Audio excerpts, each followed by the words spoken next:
This is my 1954 Schwinn Panther. August of 54 is when this thing was built. It's like a tank. I've got Workman Cycle rims, which have the ginormous spokes on them and decent hubs. What I did recently was I took the chain that came with the kit off and put Schwinn chains that are a higher quality metal, and I put a couple bicycle chains together and put it on instead of the big chain it comes with, the Chinese chain. And I took this mounting apparatus that normally goes back here and made it spring mounted with a bolt. I put a bolt through there, and then I put a jam nut, and I tapped this. I'll show you what tap I used.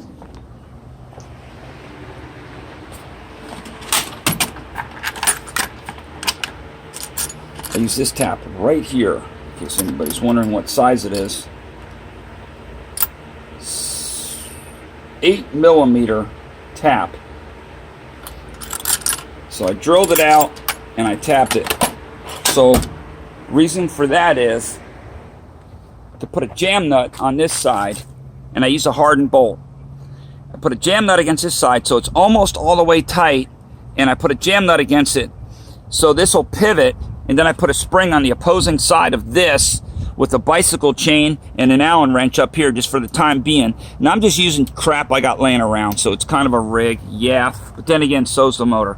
So in any event, it's smoother now, and one way I test it is I get riding and I shut the motor off and let it coast, and this chain's a lot quieter than the chain that it came with.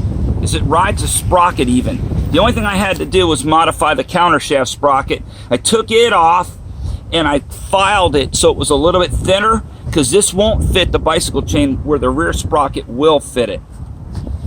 Here's the difference in chain sizes. This is like a bicycle chain, and this is the chain it comes with. It's all pretty much loose. See how loose the rollers are, and it swims on the sprocket. So I believe, in my opinion, it gets rid of a lot of parasitic drag.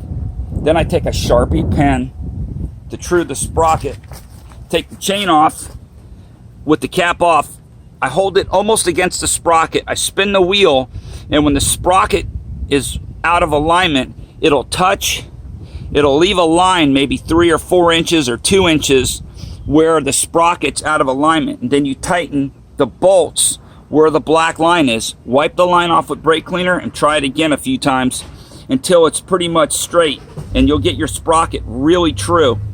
And I find the bigger the sprocket, the more you have to keep an eye on it, because when it's out of whack, you could throw the chain off also.